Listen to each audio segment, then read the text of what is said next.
Joseph Caldwell. Here, the subjugator of change. I'm clear-headed.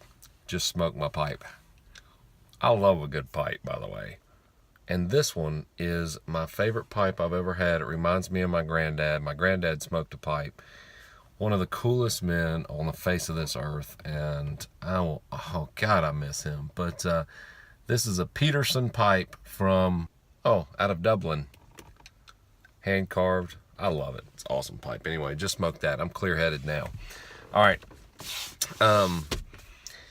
For all you pipe lovers, cigar lovers out there, and for those of you who don't, that's okay. You'll progress along the evolutionary chain, and eventually you'll love them too, in this life or the next. I'm playing with y'all, but man, the topic today. Here's what I want to talk about real quick. It's a deep topic.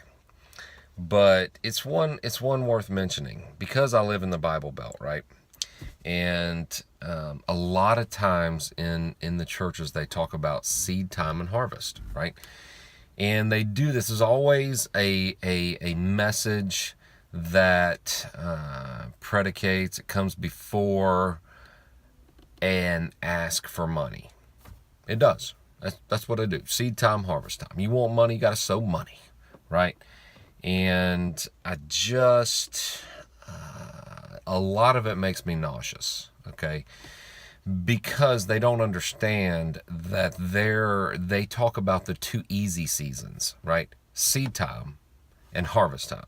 Those are easy seasons. Those are simple, simplistic, easy seasons. What they do not talk about is the progression time, the growth time, right? It's where all the pain takes place. It's where all the work takes place. It's where faith that is nourished through action actually gets the results and you ever make it to the harvest. Okay? So let's talk about it for a minute.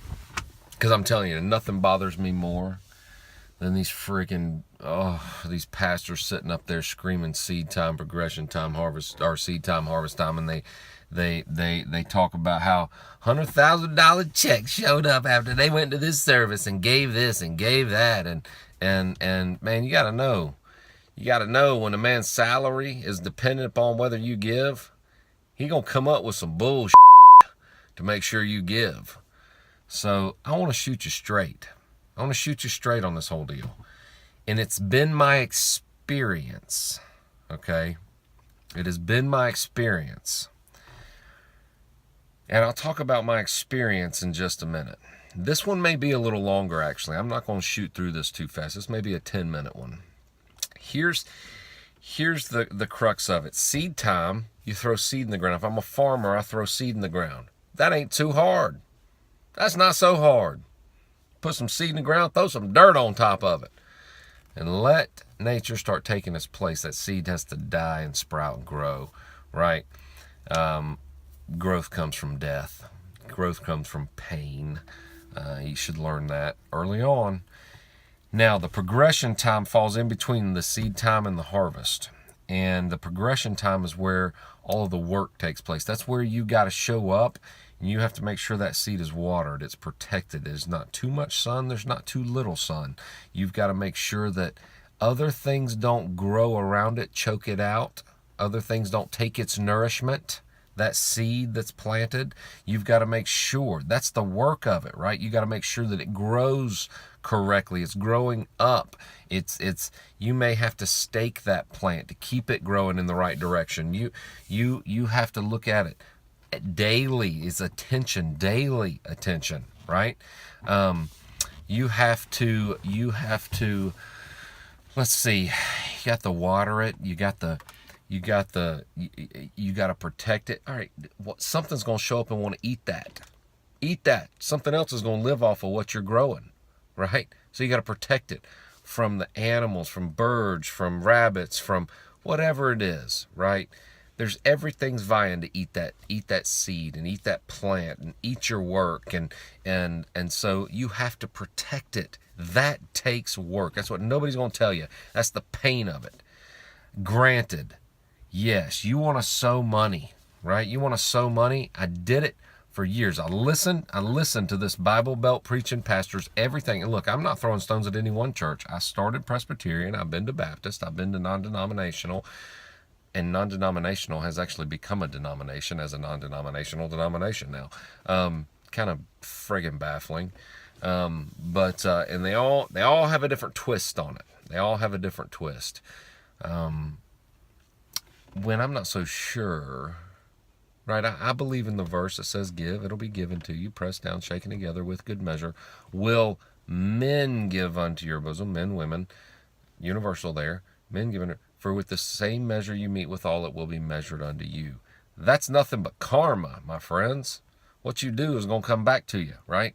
But I'm telling you, a preacher in a slick suit sitting up there screaming some bullshit about giving, and you run up, throw $100 bill in the offering plate or $100 bill, that ain't going to get you out of your problems. That ain't going to solve your financial problems, I promise. You got to put some work behind that. You got to put some action behind that. You've got to go. You've got to do, right? Oh, man. It's funny. People are afraid to talk about money down here. But unless they're in church and they're asking for it, right? Yeah, it's evil. Love of money's evil. Unless I'm loving you to give it to me. It's comical, man. Some bullshit. Oh, man.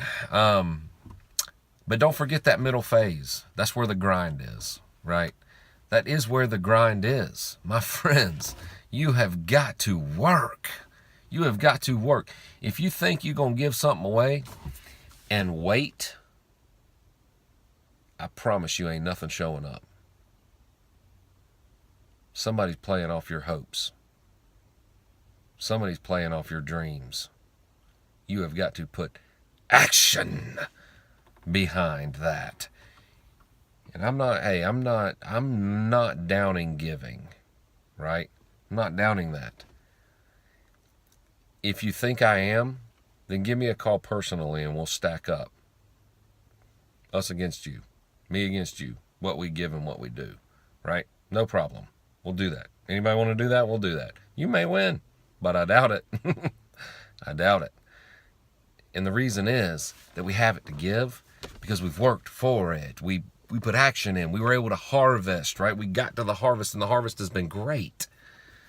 And that's what I want to set you free on. I did a 20-year experiment. I did a 20-year study. 20 years. Where I took 10+%. Because I thought there was a magic secret in the 10%. I took 10% when I couldn't do it. And I had a talk with God one day. And I had it in I know that none of y'all are this way, but I looked at him and said, "This is some bull, man. I can't feed my family. I can't do a damn thing here. I'm strapped. The creditors are at the doors, and still I've done 10% plus the offering. I've been faithful. Where the hell have you been?"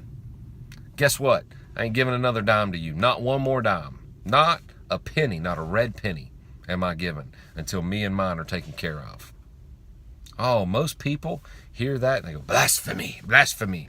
Oh, you think I surprised them? You think God's sitting up there going, "Oh man, that really shocks me that he said that. That really shocks me. That 20 years were all down the drain now." No. Nah, you know what he did? He blew my mind.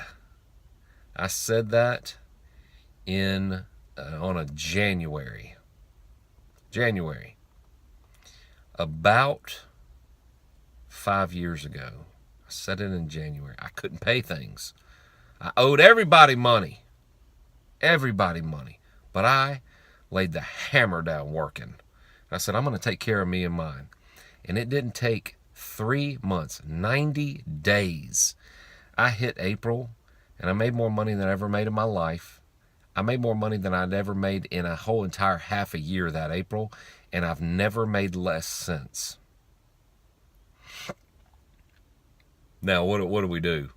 God, we give. We give. We go. We do. We help. I believe it is my responsibility on this earth to reach out to the next one. I don't even know what the percentage is anymore. I don't know what the percentage is. I don't care about percentages. I'm not bound by some law. I'm bound by the love in my heart. I owe no man nothing but my love. And man, when you can get to that point and you can feel free, you become a river that waters others. It's 10 minutes and 36 seconds. I'm the subjugator of change. Look inside yourself. See if what I said is not true. See if what I said doesn't ring true somewhere in you. And hey, if there's any pastors listening to me and you want to spit some theology, call me up. I'm free. I'm free. I can take time and talk to you. I'd probably take a whole lot more time than you can. The subjugator of change. If you like any of this stuff, if this stuff helps you at all, if it sets you free at all, if it confuses you at all, and you think it might be good to confuse someone else, then share it. Share it. Share it. Like the page. Share it. I got a YouTube channel. The webpage will be out in the next 30 days. TheJosephCaldwell.com. The Joseph Caldwell on Instagram, Facebook. Man, like it, share it. Go through and share with individual people, right? Invite individual people to like it. If you think it helps somebody. If you don't, man, forget you ever heard me. Man, you just wasted 11 minutes of your life. Don't waste any more, right? Not on behalf of or account of me, right? So, have an awesome day. Crush this day. Love your neighbor. You better love yourself first, though, so you can love your neighbor. See ya.